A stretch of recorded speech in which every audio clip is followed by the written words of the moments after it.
ねえ、ずんだもん。今の AI 相場で一番手に入らないものって何だと思う？そんなの決まってるのだ。NVIDIA の GPU なのだ。去年ならそうね。でも今もっと待たされているものがあるの。大型ガスタービン。今日発注して届くのは2031年よ。5年待ちなのだ。 GPU が届いても動かす電気がないってことなのだ。そういうこと。 AI 開発のボトルネックが半導体から発電機に移りつつあるの。そしてそれはそのままどの会社が儲かるかの話でもあるわ。つまりタービンを作れる会社が強いってことなのだ。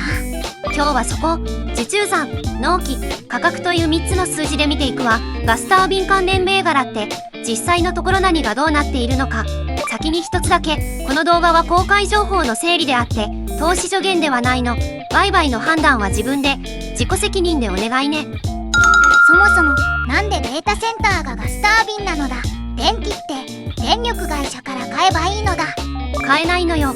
もう送電網につなぐ順番待ちが何年もあって、しかも AI データセンターは1箇所で数百メガワット、大きいものだと1ギガワット級を使うの。1ギガワットってどれくらいなのだ。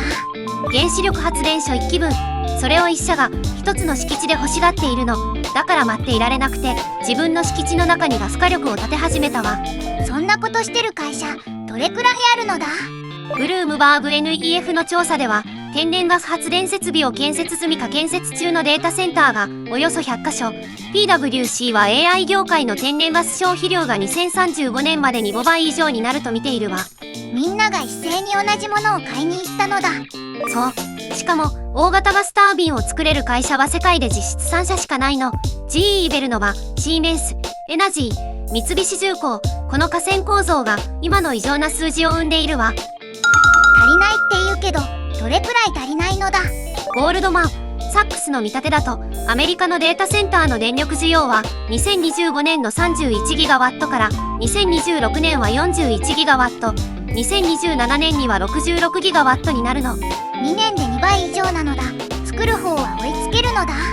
ゴールドマンは供給側も伸びると見ていて、容量の追加は2025年は 8.5 ギガワット、2026年は 13.6 ギガワット、2027年には 36.3 ギガワット。数字だけ見れば追いついていくように見えるわね。なんだ、解決するのだ。そこがこの話の面白いところ。 GE ベルノは1社の年間生産量がだいたい20ギガワット分。しかもそのうちデータセンター向けに回っているのは5分の1だけなのよ。あれ、36.3 ギガワット足すって世界中の工場を全部データセンターに使うくらいの話なのだ。いいところに気づいたわ。世界全体の製造能力が年60から70ギガワット。それに対して受注は年110ギガワット相当まで積み上がっているの。需要が能力の 1.5 倍以上なのだ。そりゃ待たされるのだ。で、待たされると何が起きるか。2つよ。納期が伸びる。そして値段が上がる。納期はさっきの2031年なのだ。 GE ベルノバが2031年枠、シーメンス、エナジーは3年以上、三菱重工は2026年3月から6月に受注した案件が2028年から2030年にかけての納入予定と説明しているわ。選別って軟化強気なのだ。売り手市場すぎるのだ。完全に売り手市場ね。しかも発電所そのものの建設期間も伸びていて、2023年には3年半だったものが今は約5年、大型機だと7年かかる案件もあるの。値段の方はどうなのだ。コンバインドサイクル発電所の平均建設コストが2023年にはキロワットあたり1500ドル未満。それが2025年には2157ドル、2030年から2031年に完成を狙う案件は2000ドル超で見積もられているわ。同じ発電所なのに発注した年で値段が倍近く違うのだ。タービン単体で見ても、ウッド・マッケンジーは2027年末までにキロワットあたり600ドル、2019年比でおよそ 195% 上昇、つまり約3倍になると予測しているわ。値上げしても売れるのだ。作る側は笑いが止まらないのだ。実際 GE ベルノバの機器受注は2025年10月から12月の水準に比べて 20% 以上高い価格で取れているの。この価格が通るという点が関連銘柄を見る上で一番大事なところよ。そろそろ具体的な銘柄の話が聞きたいのだ。じゃあ本命の3社を受注残という数字で見ていくわ。受注残っていうのはもう受けたけどまだ納めていない仕事の量。これから売り上げになる予約分ね。じじゃあ受注残が増えてる会社がこれから伸びるってことなのだ。まず筆頭 GE ベルノは2025年末で83ギガワットだった受注残りが2026年第1四半期に100ギガワット、第2四半期には116ギガワットまで積み上がったわ。半年で30ギガワット以上増えたのだ。スロット予約って何なのだ。何年のこの枠を抑えるという予約、頭金を払って製造ラインの席だけ先に取るの。だから116ギガワットのうち確定した機器の注文は53ギガワットで、残り63ギガワットは席の予約という状態ね。予約の方が多いのだ。それキャンセルされたらどうなるのだ。そこがこの銘柄の一番の論点。GE ベルノバは必要になるかどうかもわからないタービンの頭金で財務の一部を支えているとも報じられているの。強気の裏返しでもあるわ。業績の方は今どうなのだ。第2四半期はオーガニックの増収が 12%、 電力部門は 14%、 受注は前年同期比 134% 増、上半期のフリーキャッシュフローは99億ドルで2025年通年の実績を半年で超えたわ。受注が2倍以上に増えてキャッシュも半年で1年分なのだ。すごいのだ。次はシーメンスエナジー。6月末時点のガスタービン受注残りが69ギガワット、四半期で6ギガワットを収めて15ギガワット受注しているから収めるより2倍以上のペースで積み上がっているわ。収めた量の2倍以上受注してるのだ。行列が伸びる一方なのだ。そのシーメンスエナジーのブルック CEO は対象市場は年間120ギガワットに達しうる。そのおよそ半分がアメリカだと言っているわ。今の世界の製造能力の倍近い数字ね。日本の会社はどうなのだ。三菱重工なのだ。三菱重工は8月6日時点の大型機の受注残りが35ギガワット、前年の23ギガワットから1年で5割増えているの。直近四半期の増収率は 13.3% よ。3社とも綺麗に増えてるのだ。まとめてみたいのだ。並べるとこうなるわ。 GE ベルノバ116、シーメンスエナジー69、三菱重工35、合わせて220ギガワット。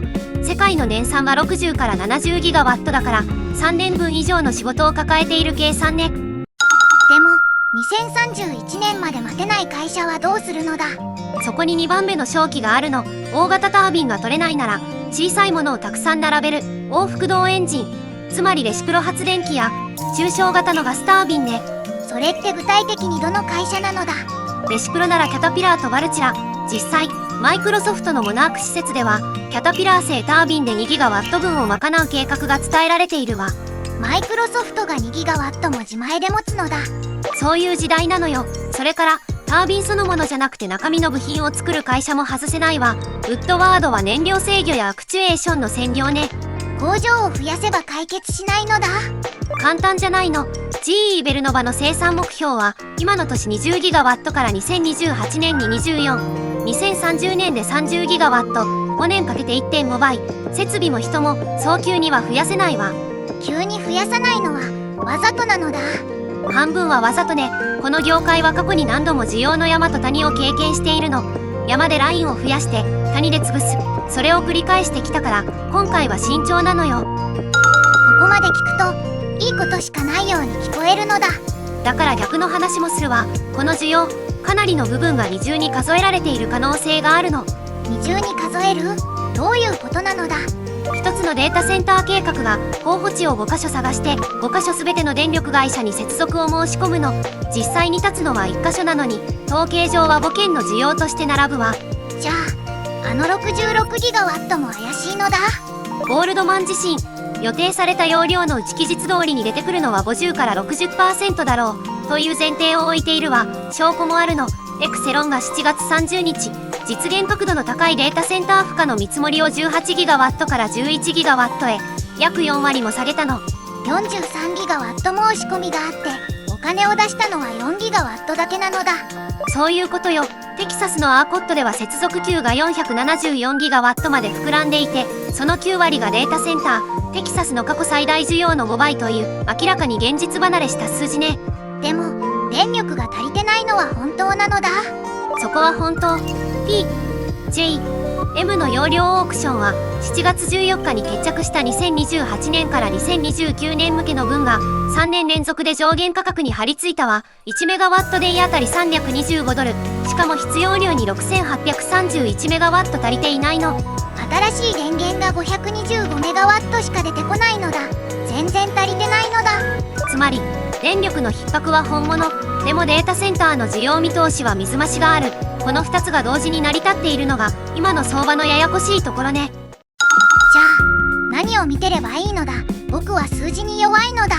この業界に限って言えば見るべき数字は多くないわ。4つだけあげるわね。受注残と予約の割合と値段と作れる量なのだ。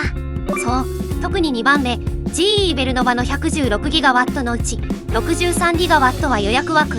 ここが確定受注に変わっていくのか、それとも消えるのか、次の何四半期かで答えが出るわ。もし消えたらどうなるのだ。納期が短くなって価格が下がるわ。関連銘柄にとってはそれが一番の逆風。逆に納期がさらに伸びて値上げが通り続けるならこの構図は当分続くということね。天然ガスの値段は関係ないのだ。いい質問。ヘンリーハブのスポット価格は8月中旬で100万 BTU あたり 2.79 ドル。2026年の平均見通しが 3.31 ドル。燃料が安いことがガス火力を選ぶ理由をさらに強くしているの。今日の話整理してほしいのだ。5つにまとめるわ。 AI のボトルネックは半導体から電力へ移った。大型ガスタービンは実質3社の河川。納期は5年。価格は3倍へ。受注残は3社合計で220ギガワット。ただし需要には水増しの疑いがある。僕の結論としては電気が足りないのは本当だけど、みんなが言うほど注文が本物かはわからないなのだ。いい要約だわ。それを踏まえた上で何をどう判断するかはそれぞれの人が自分で決めること。繰り返すけれどこの動画は投資助言ではないの。わかったのだ。数字を自分で確かめるのだ。最後にお知らせを一つ。フードデリバリーのロケットナウ招待コードを入れて登録すると1000円分もらえるの。コードは MRNMWDEG。 概要欄にリンクがあるのだ。使ってみてほしいのだ。それじゃあ今日はここまで。チャンネル登録と高評価よろしくね。